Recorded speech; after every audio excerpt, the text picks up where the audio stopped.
नमस्ते फ्रेंड्स, यहाँ पर आपके नीट यूजी 2021 का एक क्वेश्चन हमने यहाँ पर लिया है। यूनिट्स एंड डायमेंशंस वाले टॉपिक से लिया गया question. If force F, acceleration A and time T are chosen as the fundamental physical quantities, find the dimensions of energy. Hindi में, यदि बल एफ, त्वरण ए और समय टी को मूलभूत भौतिक मात्राओं के रूप में चुना जाता है तो ऊर्जा के आयाम ज्ञात कीजिए। हमें एनर्जी का डायमेंशन लिखना है फोर्स, एक्सेलरेशन और टाइम के टर्म्स में। तो हम क्या करें, सबसे पहला एक्सप्रेशन इस तरीके के क्वेश्चन में बनाना होता है कि हमें एनर्जी को रिलेट करना है with force, acceleration and time से। ठीक है, अब हम क्या करें, इनके डायमेंशंस से हम इसको रिलेट करते हैं। सपोज इसके डायमेंशन की पावर हमने मानी ए, इसकी मानी बी, इसकी मानी सी। क्लियर।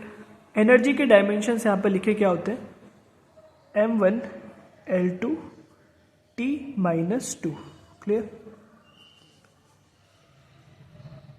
अब प्रोपोर्शनलिटी साइन हटा के कोई कांस्टेंट हम यहाँ पे लगा देंगे, उससे कोई दिक्कत वाली बात नहीं है।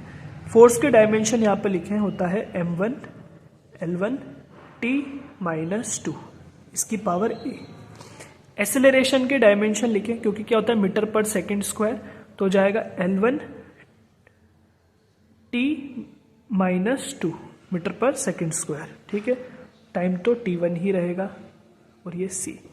जब हम ब्रैकेट को ओपन करते हैं इसमें, देखिए क्या होगा, ये तो ऐसा ही रहेगा m1 L2 T-2। अब आप इसको भी छोड़ दीजिए, कोई दिक्कत नहीं है।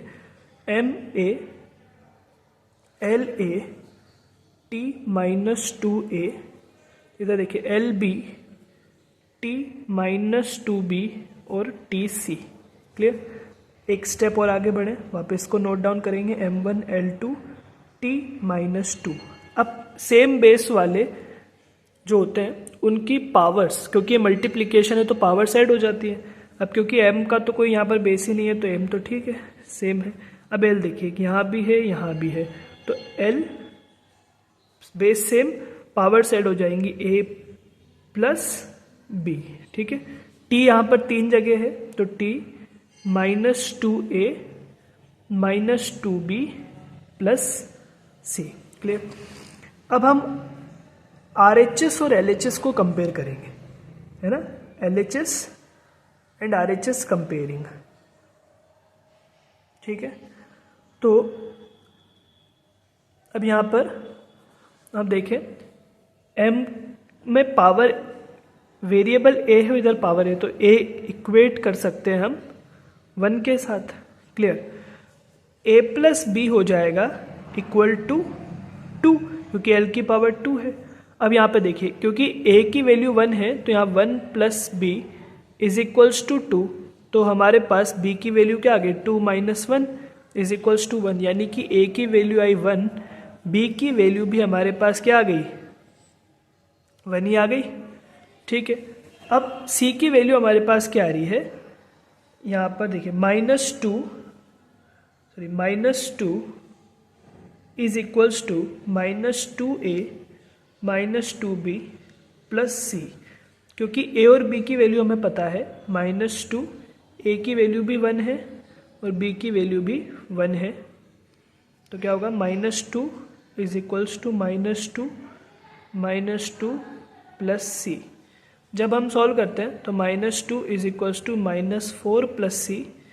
अब यहाँ पर c बराबर 4 प्लस का हो जाएगा, इधर आएगा -2, तो c की वैल्यू कितनी आएगी, 2। यानी कि हमारे पास a की वैल्यू 1 आ गई, b की वैल्यू 1 आ गई और c की वैल्यू 2 आ गई। अब इसको इजीली सॉल्व कर सकते हैं कि एनर्जी जो आएगी वो इन टर्म्स में आएगी किसके, फोर्स की पावर। a हमने फोर्स की पावर मानी थी और उसकी वैल्यू 1 आई है तो 1। एक्सेलरेशन की पावर को हमने b माना था, उसकी वैल्यू भी 1 आई है, और जो टाइम है उसकी पावर हमने c मानी थी जिसकी वैल्यू 2 आई है। तो हमारा जो करेक्ट ऑप्शन जाएगा वो जाएगा F1A1 T2. This is our correct answer. So option number 2 is our correct answer, F1A1 T2.